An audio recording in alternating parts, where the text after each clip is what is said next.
Olá, meus amigos e minhas amigas da escola da AGU.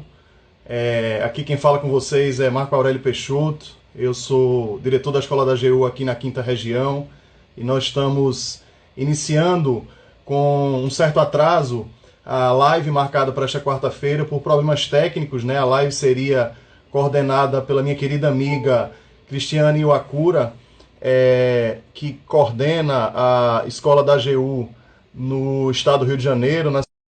Por problemas técnicos, a Cris não conseguiu adentrar, né? E nós vamos iniciar a live esperando o nosso convidado chegar. A Rony. Rony já chegou aí. Boa noite, meu amigo. Estou Boa aqui para noite, Marcão. substituir, certamente não à altura, a nossa amiga Cristiane. Infelizmente, ela não conseguiu conexão, Rony, mas a gente não ia deixar de realizar essa live hoje, como eu estava aqui após estar participando de uma sessão virtual da OAB, pedi para me ausentar e vim aqui, né, substituir a Cris na realização dessa live. Eu vou colocar já já o comentário fixo quando eu passar a palavra para Rony, mas eu preciso, antes de tudo, meu amigo, apresentá-lo, né? Rony é um dos grandes quadros, é uma das grandes joias que nós temos dentro da Advocacia Geral da União. Eu tenho o prazer de tê-lo como amigo, mas, acima de tudo, tenho o prazer de tê-lo como professor. Rony é uma das maiores referências no direito administrativo brasileiro. É, Sem qualquer sombra de dúvidas, ele já desbravou a Paraíba, Pernambuco, a região. Ele é um ícone no país, e para nós que fazemos parte dos quadros da Advocacia Geral da União, é um imenso prazer tê-lo como colega, né? Aliás, eu diria que é uma honra imensa ter Rony como colega. Eu vou falar rapidamente seu currículo, amigo, porque certamente temos colegas que estão adentrando aí que não lhe conhecem pessoalmente, não conhecem seu trabalho. Rony é advogado da União, mestre em Direito Econômico pela Universidade Federal da Paraíba, é doutorando em Direito pela Universidade Federal de Pernambuco, pós-graduado em Direito Tributário pelo IDP, pós-graduado em Ciências Jurídicas pela UNP, é membro da Câmara Nacional de Licitações e Contratos da Consultoria Geral da União e autor de diversos livros jurídicos, entre eles a Lei de Licitações Públicas Comentadas, que já vai, acho que na 10ª edição, salvo engano, Rony, se não for, É. me corrija,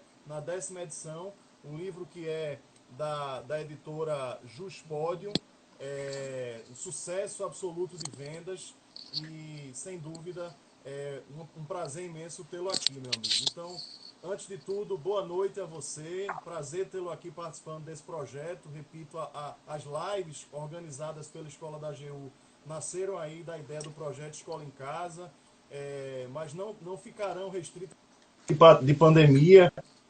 Rony, tá me ouvindo bem, amigo? Você consegue Tô me lhe ouvir ouvindo bem? bem. Tô lhe Tá me ouvindo ouvindo bem. bem, né? Tô lhe ouvindo bem. Não ficarão restritos a essa época de pandemia. Esse projeto foi muito cuidadosamente montado por nosso diretor nacional, Danilo Santana, e por nossa vice-diretora, Adriana Venturini, e conta aí com a colaboração nossa, né, dos diretores regionais, o Rodrigo Ribeiro, da primeira região, a Cristiane, lá da segunda região, a Rita Nolasco, da terceira região, o Eugênio Batesini, da quarta região. Então, estamos todos imbuídos em redefinir o papel da escola dentro do cenário da AGU, e essa pandemia tem servido de alguma forma para isso. Então, essas lives têm sido muito bem aceitas, o alcance delas é muito bom, é muito grande, elas têm sido disponibilizadas não apenas por 24 horas, Rony, mas também estão sendo gravadas para serem disponibilizadas no nosso canal do YouTube da Escola da AGU. Então, essa sua aula, essa sua exposição de hoje ficará à disposição de todos os nossos colegas. Boa noite, meu amigo, um prazer tê-lo aqui. Ô, Marco, meu amigo, puxa vida, para mim é um grande prazer, né? Ao tempo que eu lamento a presença, a ausência da Cris, eu estava com ela tentando resolver o problema da internet, eu conversando, aperreando a bichinha, ela já tentando resolver e eu no celular, olha, tá tudo bem, quer alguma ajuda, quer que eu entre pelo meu perfil? E ela já tentando construir uma solução. A Cris é, sem dúvida, uma colega formidável, muito atenciosa. Mas ao tempo que eu lamento a ausência dela, eu tenho que comemorar a sua presença, uma oportunidade de revê-lo, meu amigo, já que a gente há tempo não se encontra pessoalmente, há um bom tempo não se encontra pessoalmente, revê-lo é sempre bom. O Marco, vocês têm que dar um grande desconto nesses elogios dele, né? Tem muito a ver com a amizade. Pelo contrário, ele é que é minha referência. Quando eu comecei a dar aula em faculdade, foi o Marco quem me trouxe, me levou para dar aula na minha terra natal, em Recife, na FIR de Recife. E Marco era o... aí, você não dá mais aula na FIR, né? Ou dá ainda, Marco? Tô lá ainda, tô lá ainda. Pronto. Era a referência anual. E Todo agora é ano ele Estácio. ganhava... Estácio, né? Todo ano o Marco era o melhor, eleito o melhor professor da faculdade. Era um exemplo que todos nós nos mirávamos.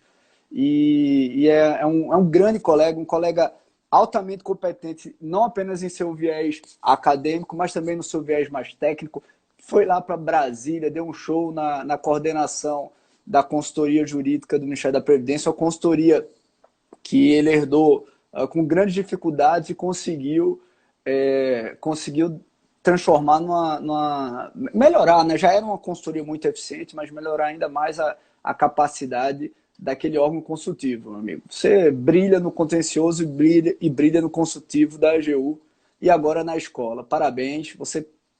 Para mim, sim, você é uma grande referência, uma das minhas maiores referências nessa instituição. Tá bom, meu amigo? Ô, meu amigo, obrigado. Queria mandar um beijo para a Cris, que está nos assistindo. Cris, está tudo certo. A live está acontecendo, não com seu brilhantismo aqui, mas a live está acontecendo. Bom, Rony, vamos conversar. O nosso tempo é curto aqui. Vamos conversar um pouquinho sobre essa questão que envolve aí as contratações públicas e a gestão nessa época de pandemia, né? Você está fazendo parte de um grupo de trabalho que é fundamental para o país, que foi constituído por nosso advogado-geral aí para análise dos procedimentos licitatórios, das contratações emergenciais, nessa época de pandemia. Eu que já trabalhei na consultoria jurídica do Ministério da Saúde há muito tempo atrás, no meu início de carreira, sei o quão demandado é aquele órgão, aquele braço da AGU dentro daquele ministério, mas especificamente nesta época, certamente, sem nenhum precedente, né? Sem nenhum precedente, a movimentação, né, que a consultoria jurídica do Ministério da Saúde está passando nesse período. Então, a gente vai trabalhar um pouquinho sobre essa temática, e aí eu queria que você começasse falando, como primeira provocação para você, acerca da requisição administrativa. A gente tem ouvido e lido muitas reportagens acerca da figura da requisição administrativa, que é algo, né, Rony, eu costumo dizer que a requisição administrativa era aquilo que a gente lia nos livros dos nossos doutrinadores de direito administrativo e imaginava que nunca fosse acontecer. Eu vivenciei isso no Ministério da Saúde em 2005, quando a gente precisou fazer uma requisição administrativa no Sistema Público de Saúde do município do Rio de Janeiro, mas é algo muito raro e as pessoas, de repente, passaram a virar especialistas em requisição administrativa. Então, eu queria que você colocasse um pouquinho para a gente o que é a requisição administrativa, quais são os seus impactos na economia, né, num tempo desse de crise, que autoridade tem competência para fazer isso, para fazer requisição administrativa, as questões que envolvem eventuais conflitos federativos, né, entre os mais diversos entes. Então, eu queria que você tratasse um pouquinho desse aspecto, que é algo que a gente é um pouco carente, né, até pela falta de experiência mesmo nessa temática. Marco, antes de entrar direto, eu queria até aproveitar e nas minhas rápidas palavras eu acabei esquecendo de agradecer ao convite da Escola da AGU. Muito me honra estar nesse espaço da Escola da AGU. Me sinto honrado em estar com os colegas. Estou vendo que, além dos colegas, de ilustres colegas aqui, temos também ilustres professores. Eu já vi que passou aqui pela timeline o Renato, o Luciano, ilustres professores, o Ronaldo, né, gestores públicos que têm trabalhado muitos também na linha de frente de ações administrativas relevantes nesse ambiente tão conturbado, né? Em relação à requisição administrativa, isso que você falou foi bem ilustrativo, né? A requisição administrativa, ela é uma daquelas ações extraordinárias da administração pública, né, baseadas, fundamentadas na predominância, na supremacia do interesse público, e um ato de intervenção do Estado na propriedade que ele objetiva o atendimento de situações de urgência, uma imediata urgência. Então, os manuais têm aqueles exemplos, né?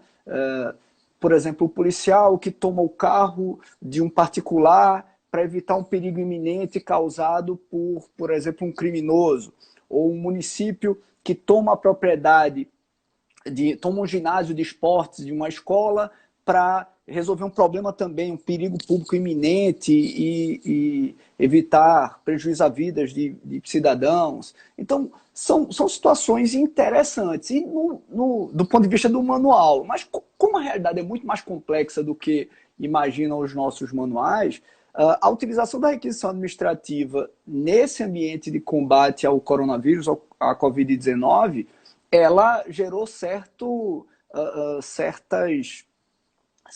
distúrbios, né? Certas fricções com a realidade.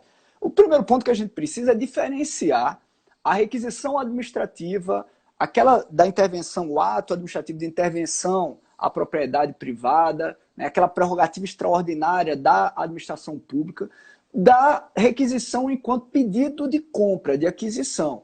Por exemplo, o Ministério da Saúde, e houve muita confusão em alguns estados, o Ministério da Saúde, a nível federal, ele não estava propriamente utilizando a requisição administrativa lá dos manuais, da prerrogativa extraordinária, da intervenção do Estado na propriedade. Ele estava oficiando os fornecedores identificados. O trabalho do Ministério da Saúde inicial foi muito interessante. Ele, de forma rápida, ele tentou rastrear todos os fornecedores aptos a máscaras, álcool em gel, todos os materiais de EPI, respiradores possíveis dentro do Brasil. E, inicialmente, tentando resolver essa demanda internamente, oficiou a todas essas empresas, a esses fornecedores, dizendo, olha, requisito o que você puder fazer. O que você tiver a fornecer, eu quero comprar. Há uma grande diferença entre isso e o ato de requisição administrativa propriamente dito, este muito utilizado por alguns estados e municípios, em que a administração vai lá e toma o bem para posterior indenização. Né? Veja, o que o Ministério da Saúde estava era oficiando as empresas, dizendo, empresa Marco Aurélio, o que você tiver de respirador aí, eu quero comprar. Esse tipo de ato não é propriamente uma intervenção do Estado na propriedade. Né? Usou-se a expressão requisição administrativa, mas se nós formos classificar isso como requisição, seria uma requisição Nutella, né? Uma requisição Sim. bem light. Porque essa outra requisição que você coloca, né, que é a mais violenta, aquela que a gente estuda de alguma forma nos manuais, ela aconteceu em vários estados. Aqui, por exemplo, no nosso estado de Pernambuco, foi até bastante noticiado, logo no começo da pandemia, foram a uma determinada empresa e lá foi o estado, aí foi uma requisição administrativa do estado de Pernambuco, sabe, Rony? E, inclusive, com apoio policial para retirar todas as máscaras e todas os equipamentos hospitalares que lá tinham disponíveis, e aí realmente foi o uso, digamos assim, da força, da mão forte estatal para retirar aquele material. Não foi essa requisição, como você colocou aí com muita propriedade, Nutella, que na verdade é um pedido, né, digamos assim, com um nome diferenciado, feito pelo Ministério da Saúde, como você narrou. O Renato Fenili, né, que está aqui, o Renato, o Ronaldo estão aqui presentes, o colega Michele também, a Viviane, prazer tê-los aqui. O Renato colocou a expressão técnica, né? Requisição de capacidade produtiva. É o Estado chegando para o fornecedor e diz, olha, o que você puder fornecer, eu quero adquirir, eu quero comprar. Repito, há uma grande diferença, aparentemente não, mas há uma grande diferença nessa atitude e a atitude que você narrou do Estado ou município adentrar uma fábrica, uma farmácia e tomar os seus produtos, os seus bens para posterior indenização. E qual é o grande problema disso? É porque nós não estamos, como nas urgências tratadas pelos manuais, nós não estamos diante de situações de perigo iminente estáticas, imediatas. Nós estamos diante de situações de perigo iminente continuado. Né? Aquilo que na economia se chama de jogo repetitivo. Então, como a ação do Estado haverá certamente uma reação do fornecedor, uma reação do mercado, imagine que, como o problema de fornecimento desses EPIs, do álcool em gel, do respirador, é um problema que não vai se resolver naquele dia da intervenção, ele vai perdurar por alguns meses, 2, 3, 4 meses, a atitude do Estado autoritário, me permita usar a expressão autoritária, eu sei que muitas vezes necessária, né? Eu não estou entrando aqui no mérito de... Eu estou falando autoritária não no sentido pejorativo, negativo, né, crítico. Eu estou informando, eu estou classificando como autoritária porque eu estou pegando o bem sem a concordância do fornecedor. Eu estou concordando sem definir o preço de pagamento de indenização a priori. Então, por isso, autoritária. Esse comportamento, repito, autoritário, de pegar o bem e depois eu vou indenizar, eu vou identificar um valor justo e lhe indenizar, serve como desestímulo ao fornecedor.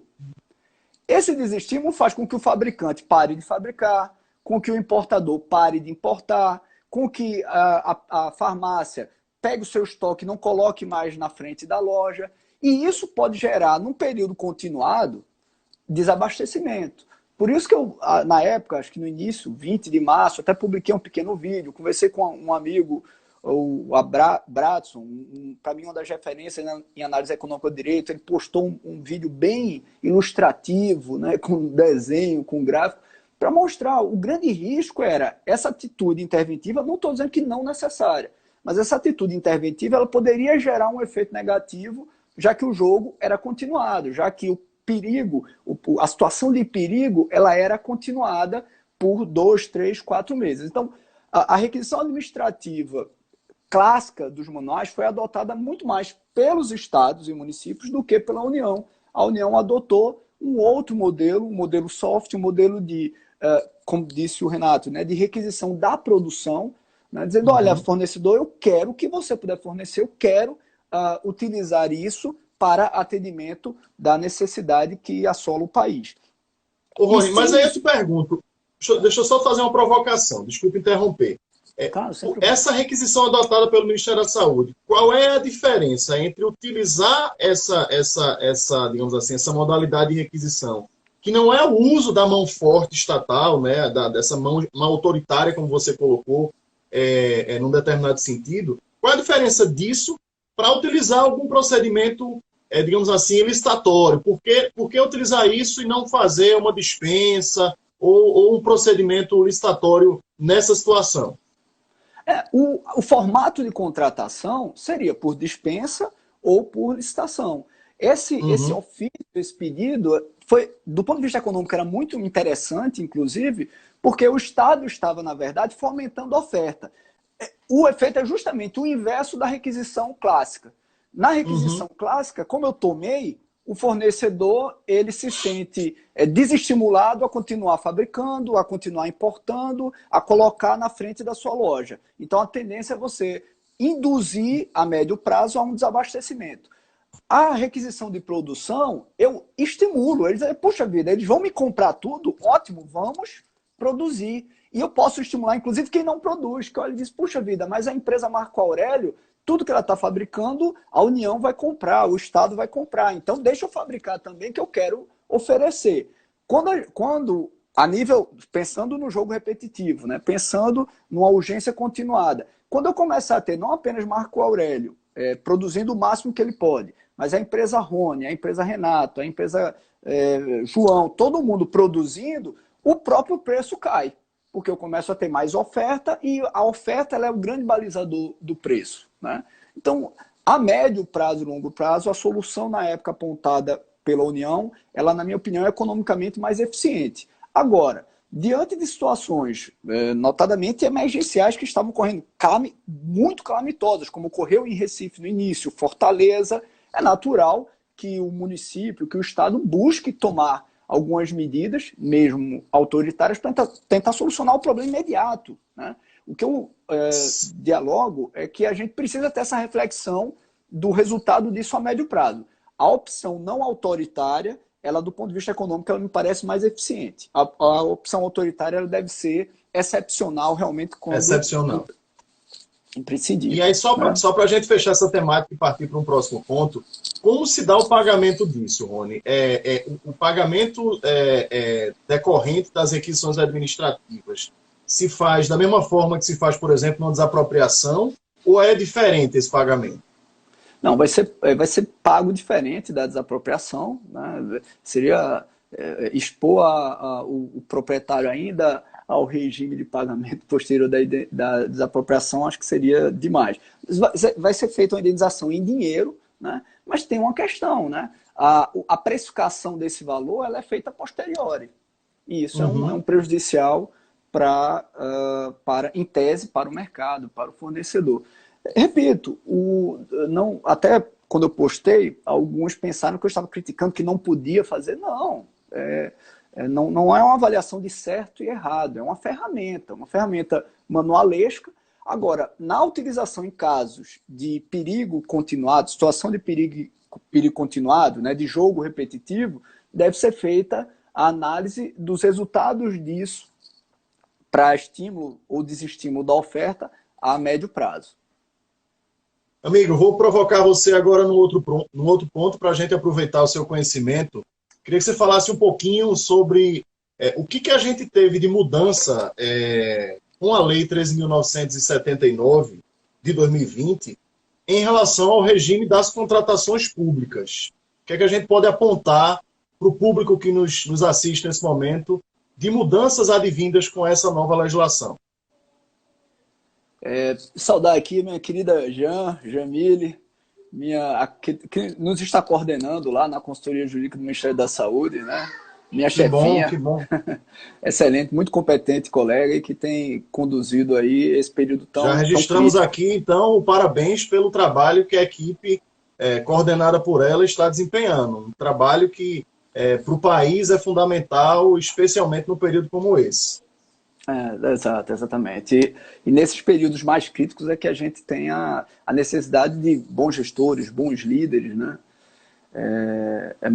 É fundamental isso, sem dúvida. O nosso amigo Ciro é o consultor jurídico lá no Ministério da Saúde, também tem trabalhado com muita. Foi seu colega, inclusive, na época, né? Da época do Conjunto de Pô, Saúde, o Ciro. Enfim, tem atuado com brilhantismo também. Amigo, interessante. No início, logo da 13979, nós tivemos a inclusão apenas do artigo 4º, que criou a hipótese de dispensa, né? uhum. Posteriormente, houve alterações através de medidas provisórias, pelo menos 2 medidas provisórias, que acrescentaram diversos outros dispositivos.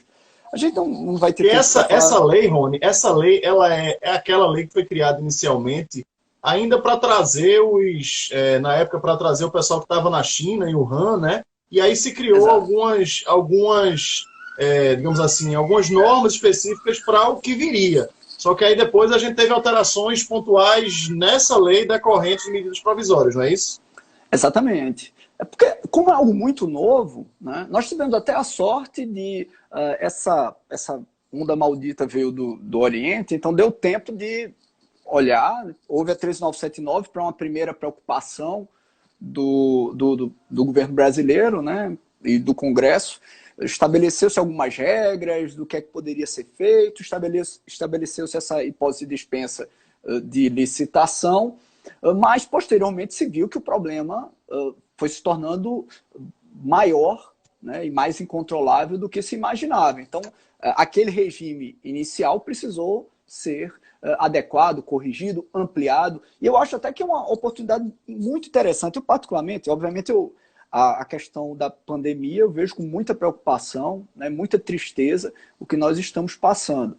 Agora, do ponto de vista das contratações públicas e em algumas áreas, isso pode ser revolucionário para que nós possamos pensar fora da caixa, mudar algumas rotinas antigas, né?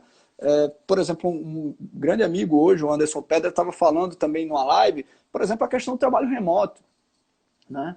Quanto não tinha restrição, o TCU teve um acórdão, eu particularmente sou muito crítico ano passado, criticando o Sim, trabalho também, remoto na Defensoria Pública da União. da União. Eu fiquei indignado com aquele acórdão, eu falei, meu Deus do céu, não faz sentido, é muito conservadorismo.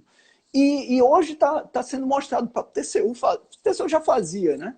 Mas todos os órgãos fazendo trabalho remoto e muitos percebendo ganho de eficiência Inclusive com na índice de atuação. produtividade. O próprio judiciário tem mostrado isso, né, Rony? É Exato. óbvio que você tem que considerar que não tem audiência, de alguma forma também não estava tendo sessão na maior parte dos tribunais, mas há um ganho de produtividade muito grande que eu acho que vai quebrar um pouco desse preconceito que se tinha com o trabalho remoto, né?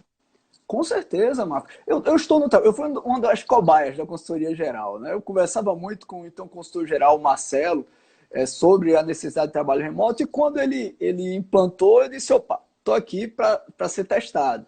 E eu acredito que é um grande ganho de produtividade, né?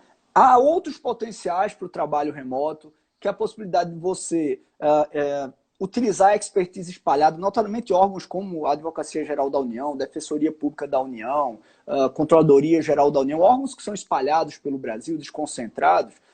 O trabalho remoto permite que você possa captar expertise espalhada pelo país, sem pagar diária, passagem, sem precisar remoção, permuta, transferência, né? É o caso que acontece na DPU. Óbvio que nem todas as atividades, seja da Defensoria, da Controladoria ou da AGU, vão poder ser feitas remotamente. Mas para aquelas que podem ser feitas remotamente, você consegue ganhar não apenas produtividade, mas pode ganhar qualidade. Você pode absorver, por exemplo, quadros com determinada expertise que estão em outra localidade para atuar numa determinada demanda excepcional, ou então destacar órgãos agentes públicos de uma determinada qualidade em que está, digamos, uma produtividade ociosa, uma demanda ociosa, e deslocá-los para um outro local onde está havendo concentração de demanda. Então, o trabalho remoto ele permite muito ganho de eficiência e de produtividade na atuação administrativa. A visão preconceituosa do passado possivelmente está sendo quebrada com a experiência vivenciada do Covid. Mas vou voltar aqui para as contratações, porque Sim. eu particularmente sou meio apaixonado por trabalho remoto há muito tempo e senão eu falo demais aqui, né? Inicialmente, então, nós tivemos só a hipótese de dispensa. Depois, várias outras regras foram criadas para aperfeiçoar, melhorar a disposição da Lei 13.979 em relação às contratações públicas. E a primeira reflexão que é importante se perceber é que a necessidade dessas alterações está muito conectada com uma percepção, né, já, eu diria, geral, sedimentada dos profissionais que atuam com as contratações públicas, de que o nosso regime atual ele não atende à nossa atual necessidade.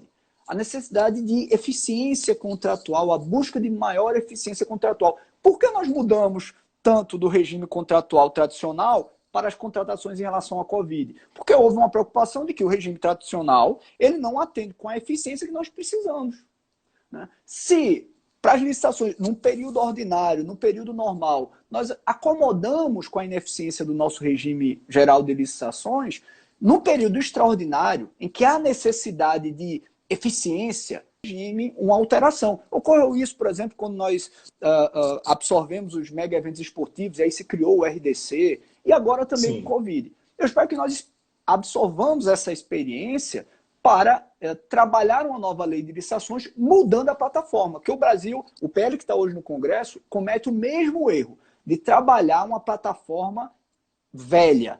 A Lei 8.666, e lá se justificava porque a lei foi discutida no período de impeachment do primeiro presidente eleito pós-redemocratização. Então, imagina o tumulto político que isso gerou. Isso afetou, na época, a discussão da 8.666. Adotaram a plataforma do Decreto-Lei 2.300 de 86. Não dá para continuar usando essa plataforma hoje. É absurdo. E aí depois eu vou tentar falar um pouco sobre isso. Quando o mundo todo é conectado, trabalha com compartilhamento de informação e internet, não dá para a gente continuar com modalidade estática, publicação de edital, espera dia, participa de sessão presencial. Não faz mais sentido. Para grande parte das contratações não faz mais sentido. Então, visualizando esse atrito, essa dificuldade em ser eficiente com o regime tradicional, a lei trouxe, as medidas provisórias trouxeram diversas alterações. Eu destacaria 3, né? Além da ampliação da dispensa, que passou a ser possível também para serviços de engenharia, por isso que esses hospitais que estão sendo montados, hospitais de campanha, eles estão sendo contratados como serviço de engenharia, através de dispensa. Imagina realizar uma licitação, esperar 3 meses para ter esses hospitais implantados. Impossível. Não faria sentido. Impossível. Então, a gente precisa disso imediatamente, né? Então, a ampliação para serviço de engenharia permitiu a instalação desses hospitais de campanha.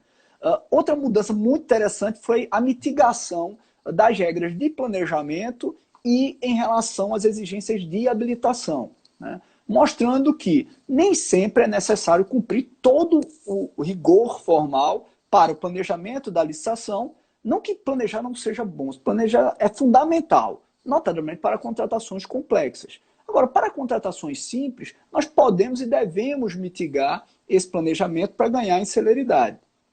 E também a mitigação em relação às exigências habilitatórias. Né?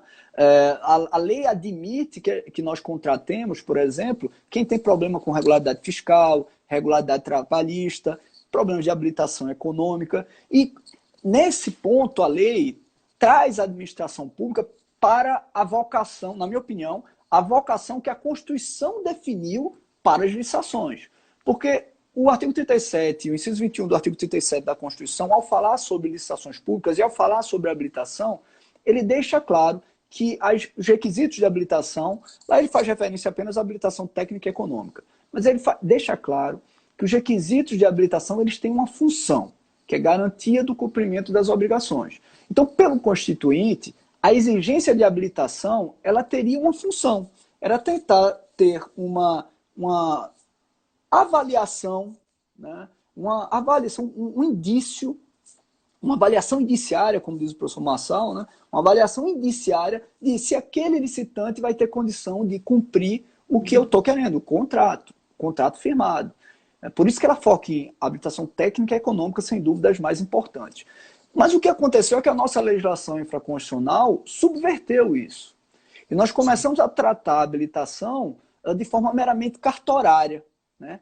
Papéis que devem ser juntados, certidões que devem ser apresentadas, Anexadas. devem ser... E que não tem qualquer relação com a garantia do cumprimento das obrigações. Então você exige CNDT, você exige regularidade fiscal municipal, estadual e federal para comprar papel Chamex, para comprar computador, para comprar pilha, para comprar cartucho, não faz sentido. Não há qualquer relação, a mínima relação entre essas exigências e a garantia do cumprimento das obrigações. E o único resultado a isso é redução da competitividade e aumento do custo da contratação. Não é à toa que você tem mercados, cidades que têm, por exemplo, 100... Eu tive uma experiência, eu gostava muito quando havia tempo, né, e certo anonimato, eu ia pesquisar nas sessões de licitação presenciais. E eu lembro de uma sessão que era a aquisição de óculos. Né? Era um município que tinha 2.000 óticas. E 3 apareceram na licitação. E eu me questionava, por que num município em que 2.000 óticas existem, não é possível que 1.997 delas não tenham as condições de habilitação. Uhum.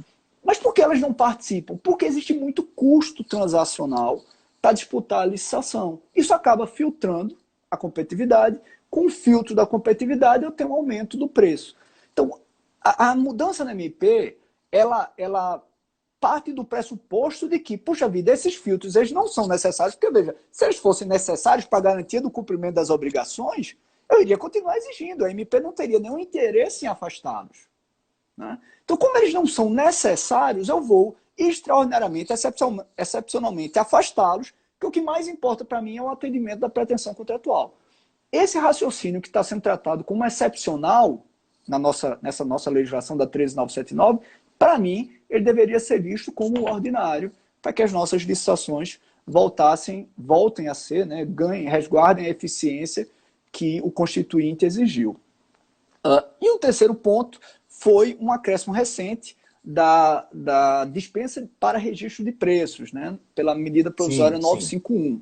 É uma medida que eu particularmente acho que pode ser muito interessante num período de normalidade. Né? Num período de normalidade, ela pode ser muito interessante, porque o registro de preço ele é um procedimento auxiliar que permite justamente redução de custo transacional. Eu posso estabelecer um resultado, né? E na nossa legislação ordinária é apenas mediante licitação na modalidade pregão, concorrência ou então no RDC, e com o resultado da licitação fixa-se uma ata de registro de preço que poderá ser utilizada pelo gerenciador que fez a licitação, pelos participantes que participaram dela, quer dizer, mostraram interesse em participar daquela licitação, e por outros que façam adesão. Então, há muita crítica sobre a adesão, por exemplo, no âmbito das contratações públicas, né? Mas essas críticas desprezam que boa parte dos órgãos aderentes, e aqui eu tô retirando a corrupção, os acordos escusos, né? Trabalhando com o mundo normal. Né? Essa possibilidade de adesão ela faz muitas vezes com que um órgão que não tem capacidade de realizar uma boa licitação, por exemplo, de TI ou de um serviço terceirizado, ela possa firmar uma boa contratação, que já foi resultado de licitação, que pode, inclusive, ter o alcance de um preço muito mais barato do que aquele pequeno órgão conseguiria. Por quê? Porque a quantidade aqui foi 5 mil unidades, e esse pequeno órgão só quer 50. O preço para entregar 50 é muito superior do que para entregar 5 mil. Sem dúvida. Então, essa ideia de licitação compartilhada, que, veja, é uma ideia que ocorre no mundo todo. Pegar as diretivas da União Europeia, 24/2014, elas orientam que autoridades adjudicantes de estados, países diferentes se reúnam para fazer licitação, né? Autoridades adjudicantes de países diferentes se reúnam para fazer licitação conjunta. E aqui no Brasil a gente tem isso muito restrito ao registro de preços ainda. Eu sempre defendi que é possível a licitação compartilhada independente do registro de preço. Se a gente for analisar, a licitação compartilhada no registro de preço surge só no decreto, não está na lei. Por quê? Porque a Lei 8666 ela é do momento em que ninguém compartilhava nada. Era da máquina de datilografar. Ninguém usava internet, ela usou a plataforma do Decreto-Lei de 86. E não dá para se falar hoje em contratação eficiente sem falar em compartilhamento, né? Acho que a nossa geração, aliás, não a nossa geração, né? O momento que nós vivemos, né? Nós somos de uma geração, Marcos, que a gente está entre esses dois mundos, né? Nos adaptando a esse mundo virtual. Mas a atual sociedade, se tem algo um verbo que caracteriza essa atual sociedade, é o verbo compartilhar. Tudo é compartilhado. A imagem, a comunicação, o som, a música, o transporte, o imóvel, tudo é compartilhado. E esse compartilhar permite ganho de eficiência econômica. A gente precisa levar isso para as contratações. Na minha opinião, inclusive para além do registro de preço. Contratações compartilhadas é algo que pode ser feito independente de nova previsão legal. Regulamentos podem estabelecer essas compras compartilhadas e no período de normalidade elas são muito eficientes. No período extraordinário que nós estamos vivendo, qual é a dificuldade? Embora a ideia seja muito boa, é a sazonalidade dos preços. Como a ata de registro de preço, né, usando o modelo de ata de registro de preço, ele estabelece uma fixação de preço, uma vinculação do fornecedor por um determinado período, que pode ser até 12 meses, nesse período de volatilidade, ele gera um grande risco para o fornecedor. Então, a tendência é que o fornecedor que eventualmente dispute a licitação ou que apresenta uma proposta para dispensa, ele aumente muito o preço para ser registrado na ata. Então, essa para mim é uma dificuldade, é uma deficiência econômica do uso da ata num período de anormalidade. Num período de normalidade, ela é excelente. Ela é excelente. No período de anormalidade, ela pode gerar essa dificuldade. Por quê? Ele vai ter que precificar muito alto, imaginando que dentro dessa oscilação o preço pode aumentar. Como nós já temos uma hipótese de dispensa, que foi muito bem incluída na 13979, neste momento eu acho que vale a pena, é melhor, termos dispensas compartilhadas sem registro de preço. Reunir todo mundo, vamos comprar compartilhadamente para fornecimento, mas sem formar uma ata de registro de preço. Se formar ata de registro de preço, o ideal é que sejam atas por períodos curtos, né, para evitar esse acréscimo, né, esse inflacionamento do preço registrado pelo fornecedor. Ô, Rony, eu tenho lido e assim, as suas palavras também deixam muito claro isso, de alguma maneira as mudanças introduzidas no nosso sistema normativo como decorrência da Lei 13979 e das medidas provisórias que promoveram alterações nela, eram medidas que de alguma forma dinamizam, desburocratizam, modernizam as nossas contratações. Mas elas foram firmadas, enfim, para um cenário específico de pandemia. A ementa da nossa lei diz exatamente isso, dispõe sobre medidas para enfrentamento da emergência de saúde pública decorrente do coronavírus. Então, a pergunta que eu lhe faço essas medidas, elas haverão de cair com o encerramento da pandemia. Isso nos frustra, e aí eu pergunto a você como administrativista, isso nos frustra de imaginarmos um avanço na nossa legislação, de que nós tenhamos uma licitação mais desburocratizada, né? Ou isso é utopia, né? Ou será que depois disso a gente pode ter realmente a esperança de que os nossos procedimentos licitatórios sejam modernizados, que a gente deixe de ter aquela arcaica legislação que a gente tinha até então e que a gente acorde para essa necessidade de modernização. Porque eu acho que é muito claro, como você colocou bem aqui, que a nossa legislação, da forma que estava, ela não estava preparada para situações de emergência, né? Não estava preparada, tanto que precisamos de mudanças várias, né? Várias, para que você pudesse atender a essas necessidades. Então, essa utopia de desburocratizar o procedimento licitatório, com todas as ferramentas de controle, ela vai continuar a ser utopia ou você acha que, de alguma forma, essa pandemia serve para despertar para essa necessidade? Eu acredito que vai sim, ela vai servir para despertar, né? O que acontece é que nosso direito administrativo, eu estive com o nosso conterrâneo Marcos Nóbrega, o professor Marcos Nóbrega da UFPE, há umas 3 semanas fazendo uma live. O professor Marcos Nóbrega, para mim, é uma das referências no Brasil em relação à análise econômica do direito nas contratações públicas. E um dos grandes problemas no tema licitações e contratos é justamente a ausência de uma análise econômica sobre a contratação, né? Uma ausência da análise dos incentivos que são dados no jogo firmado pela nossa legislação para as licitações públicas. Eu acredito que essas mudanças decorrentes das ações para enfrentamento à pandemia, né, as mudanças na legislação para as ações de enfrentamento à pandemia, elas vão nos inspirar a reavaliar o PL que está hoje no Congresso para a nova lei de licitações.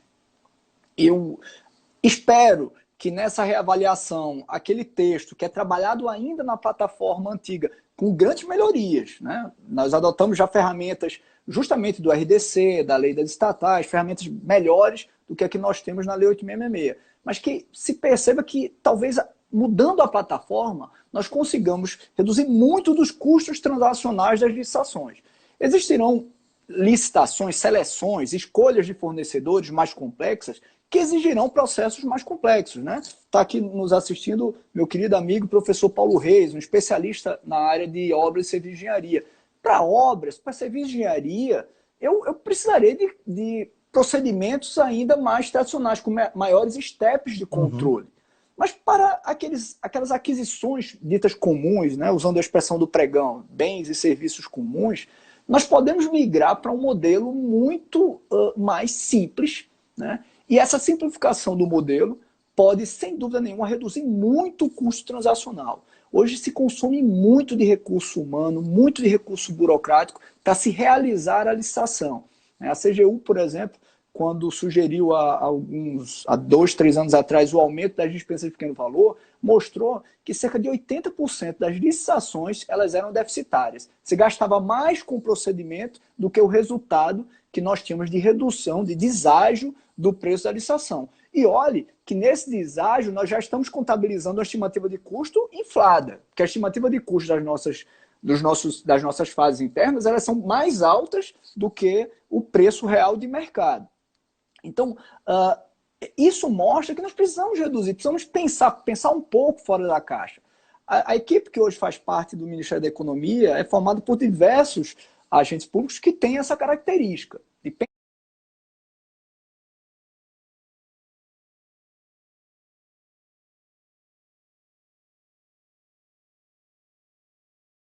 se adaptar a essa realidade. Não é possível que nesse mundo do compartilhamento, no mundo da internet, no mundo da rede social, nós continuemos ainda analogicamente, mesmo montando processos eletrônicos, mas cumprindo sempre a plataforma de modalidades estáticas definidas na década de 80. Né?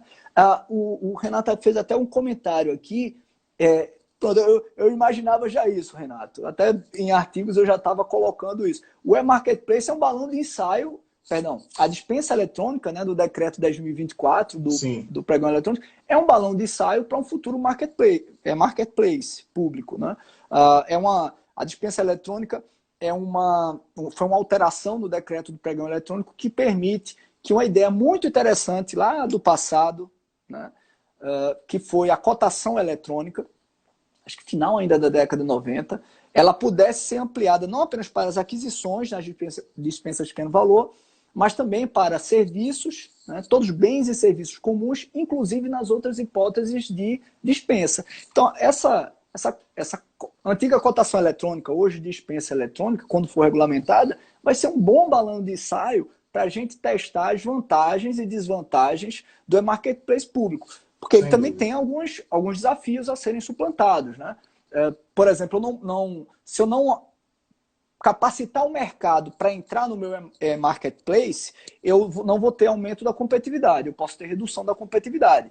Alguns países na Europa têm percebido isso. Nos Estados Unidos, alguns estados têm questionado a redução de competitividade. Por quê? Porque os pequenos fornecedores, às vezes, têm dificuldade para entrar na plataforma eletrônica, né? Então, tem que ser trabalhado também essa entrada do mercado no negócio eletrônico. Com suas vantagens e desvantagens. Com as suas vantagens e desvantagens. Quando a aula é boa, o tempo passa muito rápido. A gente só tem mais 10 minutos. Eu queria lhe ouvir sobre um último aspecto que a gente tinha levantado aqui, que é o seguinte, e aí volta até um pouco da temática, Rony, que você tinha colocado ali no começo, fruto do teletrabalho, fruto, né, de mudanças que decorreram de uma readaptação a essa realidade que a gente já vive aí há 45 dias. Eu acho, e queria lhe ouvir, que haverá uma necessidade de reanálise de vários dos contratos de prestação de serviços que hoje existem, de procedimentos que estavam por ser abertos para aquisições, de materiais, de suprimentos, enfim. Então, eu queria lhe ouvir como será o Brasil pós-pandemia em relação a essas questões que decorrem aí de uma maior aceitação e de uma maior convicção de que o trabalho remoto, que o teletrabalho se tornará uma realidade com ganho de eficiência para a administração pública. Eu queria lhe ouvir sobre isso. E é uma realidade, viu, Rony, que a gente verifica também na iniciativa privada. Eu tenho vários amigos que são donos de grandes escritórios e que já me confidenciaram que haverão de reduzir imensamente as suas estruturas porque o teletrabalho para eles se mostrou eficiente, se mostrou eficaz. Isso acontecerá com outras empresas privadas, enfim. Então, eu queria lhe ouvir em relação à administração pública nesse tempo que nos resta, meu amigo. Tá, meu amigo. Isso eu acho que talvez seja um dos pontos mais impactantes, né? A administração pública vai perceber que ela não precisa de tanta estrutura para funcionar bem, né?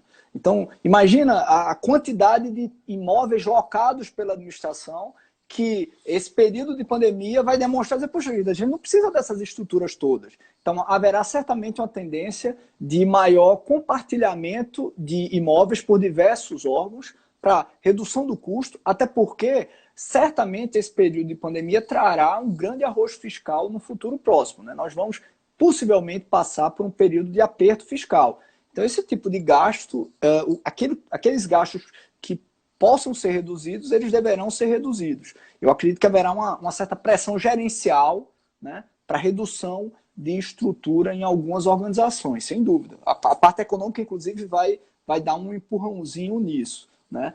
Uma preocupação que eu tenho grande é com os contratos atualmente executados, porque para o futuro a gente vai planejar diferente, né? Nós vamos possivelmente ter grande redução de contratos de terceirização de mão de obra dentro da administração de limpeza. O planejamento para o futuro irá, digamos, formatar essas novas contratações, né? Contratação de transporte. Quantos estados e municípios ainda continuam alugando carros para transporte de seus secretários, subsecretários, né? Ao invés de aprender, por exemplo, com o que vem fazendo o governo federal, trocando isso pelo TaxiGov, né? Modelos mais modernos de atuação e de logística.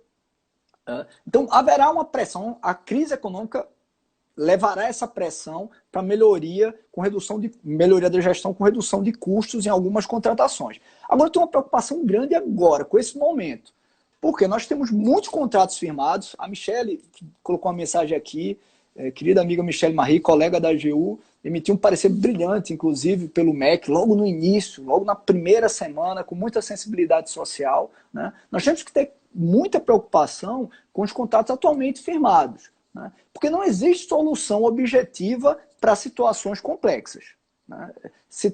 Solução simples para situação complexa, ela normalmente não funciona. Não funciona. E o que nós temos hoje são, por exemplo, contratos de serviços terceirizados com dedicação exclusiva de mão de obra que vão precisar ser alterados, contratações de obras que vão precisar ser suspensas, contratações, contratos de terceirização que vão precisar ser terceirizados.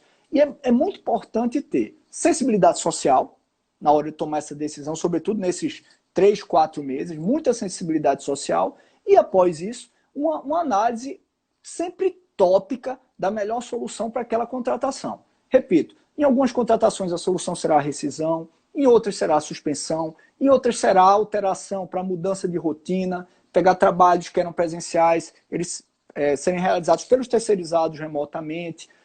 Normalmente haverá a necessidade de análise de reequilíbrio econômico.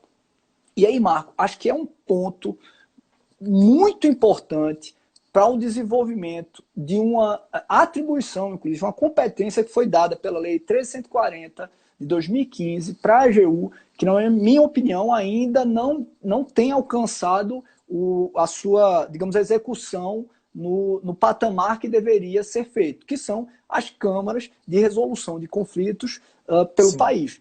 A AGU já é, talvez, o órgão da advocacia do Estado que melhor desenvolveu suas câmaras de conciliação, suas câmaras de negociação. Mas eu acho que ainda há muito a avançar para que nós possamos evitar a judicialização e já resolver o problema internamente. Certamente centenas, milhares de gestores espalhados hoje pelo Brasil estão hoje com dilemas contratuais muito sensíveis, né, muito difíceis, para resolver. E eles se sentem inseguros. Porque o gestor hoje ele tem preocupação de que o órgão de controle daqui a 2 anos, quando analisar o seu processo, já longe da pandemia, com o Brasil recuperado, todo mundo feliz, ele esqueça do estresse vivenciado agora em 2020. Então ele fica reticente em tomar a decisão. E essa precaução do gestor é natural, é normal, eu diria até que é correta. Tá? A Câmara de Negociação é um ambiente fantástico para justamente blindar a tomada de decisões sensíveis. Porque a Lei 13.140 expressamente blinda o agente tomador de decisão que submete esses casos à Câmara de Negociação. Cabe às empresas também terem conhecimento, os fornecedores terem conhecimento desse ambiente de resolução de conflito para provocar a atuação da Câmara de Negociação. Eu acho que a AGU pode ser um ator protagonista na busca dessas soluções, porque não haverá uma solução normativa, né, abstrata para resolver problemas contratuais, porque esses problemas eles só vão ser bem solucionados com análise tópica. Eles só vão ser solucionados com análise tópica. Em algumas, a administração acho que tem que absorver realmente o custo, não reduzir os custos, os postos de trabalho e manter o pagamento nesse período de confinamento. Em outras, a solução será a diminuição de postos, a diminuição do contrato, enfim. As soluções terão que ser tópicas. E dentro dessa complexidade das soluções, criar um ambiente que proteja o tomador de decisão, eu acho que é fundamental. E as câmaras me parecem ser, dentro do que a gente tem hoje de normas, ser o melhor ambiente para isso. Meu amigo Rony, pela quantidade de comentários e de perguntas que surgiram ao longo da live, frutos, sem dúvida, do seu prestígio, a gente teria aí que passar umas 4 horas aqui conversando para poder esclarecer. A gente já pede, inclusive, as desculpas por não termos conseguido dar conta aí de todos os comentários e de todas as perguntas. Eu queria agradecer a você, Rony, imensamente, em nome da Escola da AGU, em nome da nossa direção nacional, do colega Danilo Santana, por sua disponibilidade em nos dar essa verdadeira aula aqui durante essa hora de live. Eu sei que o tempo está curto, especialmente porque você faz parte dessa força-tarefa convocada pelo nosso ministro André Mendonça. E queria, em seu nome, agradecer. Eu sei que o time AGU está muito orgulhoso do que vocês estão fazendo pelo país e pela saúde do país, com análises céleres, corretas, completas dos procedimentos que estão surgindo a cada momento para análise de vocês. Então, a gente é muito grato e muito feliz por ter colegas tão valiosos dentro da nossa carreira, das nossas carreiras, como é seu caso. Então, queria agradecer imensamente por sua presença aqui nessa live e desejar muita sorte e muita competência, eu sei que você já tem, para a continuidade desses trabalhos. Meu amigo, eu é que quero agradecer, repito, fico muito honrado, né? Lamento a ausência da Cris, mas ao mesmo tempo, como já disse, Fico muito feliz em revê-lo. Você, como disse, além de amigo, é uma grande referência profissional para mim na Advocacia Geral da União, né? Fico muito feliz em estar podendo colaborar como puder, né? Eu tenho muito orgulho de ser hoje liderado por pessoas que eu tenho grande admiração profissional interna. O ministro André Mendonça é certamente um dos nossos melhores quadros, né? Brilhante, uma pessoa correta. Fico honrado em ser convidado para uma missão por ele e pelo meu querido amigo também e excelente, excepcional consultor geral da União, o Arthur, né? Que foi quem me convidou pessoalmente, o Arthur que me convidou pessoalmente. Então, quando os líderes são isso, os bons líderes são isso, né? Tem essa característica, né? Quando eles lhe convidam para uma missão, você vai por paixão, não é obrigação, é por paixão. E, sei lá, de alguma forma poder ajudar a administração, aos gestores, para mim é uma honra, meu amigo. É uma honra. Só deixando claro para os colegas. Diga, Rony, pode falar. Tá. E quero agradecer mesmo a presença de todos. Fico muito honrado com a presença dos colegas da AG